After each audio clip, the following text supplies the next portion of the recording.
Alam nyo, bago pa man dumating ang mga dayuhan sa atin, mayroon ng isang napakalalim na koneksyon ang mga ninuno natin sa kalikasan.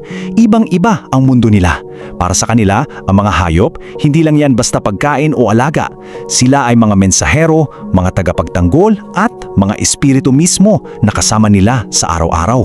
Oh, handa na ba kayong makilala ang mga sinaunang tagapantay ng ating kapuluan? Tara, samahan niyo ako at alamin natin ang mga kwento nila. Dito mismo umiikot ang lahat ng paniniwala ng ating mga ninuno. Na bawat nilalang, malaki man o maliit, may mahalagang papel sa espiritual na kaayusan. So kapag ginalang mo sila, ginagalang mo ang buong sansinukop. Tingnan natin kung gaano kalalim ang ugnayan to, ha? Bago pa man magkaroon ng ibang impluensya, sagrado as in sagrado talaga ang koneksyon sa kalikasan. May mga partikular na hayop na itinuturing nilang napakahalaga na bawal saktan. Kasi para sa kanila, ang mga hayop na to, nagdadala sila ng mensahe mula sa mga Diyos at mga yumaong ninuno. Okay, so unahin natin ang mga bantay na nag-uugnay sa lupa at sa langit. Ang mga sugo mula sa itaas, walang iba kundi ang mga ibon. Isang perfect example nito ay ang kwento ng Mana Owl. Sa mga sinaunang Bisaya, hindi lang siya basta ibon. Siya ang makapangyarihang nilalang na sinasabing lumikha sa mga unang tao mula sa isang kawayan. So kita nyo, ang mga ibon, sila yung tulay natin sa pagitan ng mundo natin at ng mundo ng mga espiritu. At dahil nga sila ay mga mensahero, binabasa ng ating mga ninuno ang bawat kilos at tunog nila. Halimbawa, isipin nyo to, maglalakbay ka tapos may narinig kang huni ng ibon sa kanan mo. Aba, good sign yan, tuloy ang biyahe. Pero kapag sa kaliwa humuni, nako, babala yan. Isang malinaw na mensahe na huwag ka nang tumuloy. Ganon kalinaw ang komunikasyon nila sa kalikasan, di ba? Oh, mula sa himpapawid, lipat naman tayo sa katubigan. Dito, makikilala natin ng isang bantay na, well, kinatatakutan natin ngayon, pero noon, sobrang iginagalang. Sino pa ba? Kundi ang buwaya. Ang tawag pa lang sa kanila, malalaman mo na agad.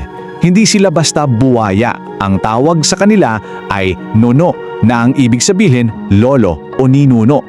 Imagine nyo yung respeto. Kinikilala sila bilang mga sinaunang espiritu at tagapangalaga ng mga ilog. May ritual pa nga sila bago tumawid ng ilog eh. Hihinto muna sila sa pampang, mag-aalay ng dasal o kunting pagkain, tapos magpapaalam, hihingi ng permiso sa nono na makatawid ng ligtas. Ang ganda, no?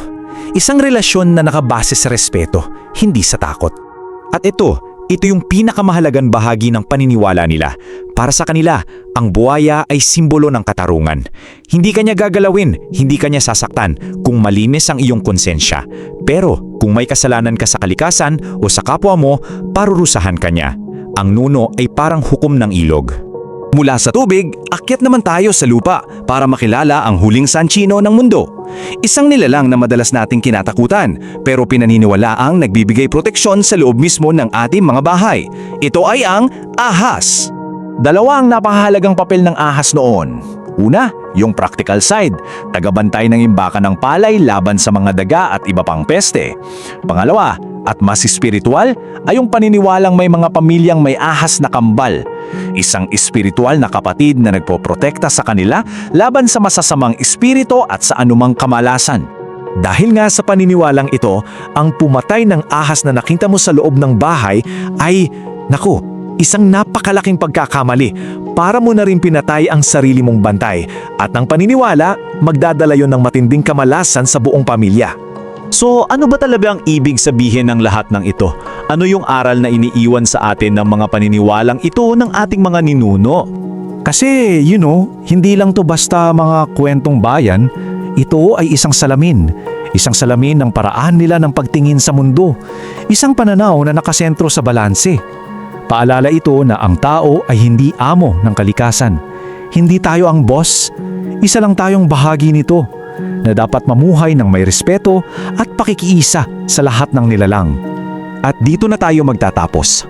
Sa paglipas ng panahon, sa pagbabago ng mga paniniwala, parang unti-unti na ring nawawala ang mga sagradong bantay na ito sa isipan natin. Kaya ang tanong na iiwan ko sa inyo ay ito. Sa kanilang pagkawala, ano nga ba ang nawawala rin sa loob natin? Ano ang nawawala sa koneksyon natin sa mundong ginagalawan natin? Isang bagay na, sa tingin ko, sulit pagnilayan. Kung nagustuhan mo ang kwentong ito, huwag kalimutang i-like ang video, mag-subscribe at i-on ang notification bell para sa iba pang alamat at kwentong bayan. I-share mo rin ito para mas marami pang Pilipino ang makaalala ng kagandahan ng ating mga kwento.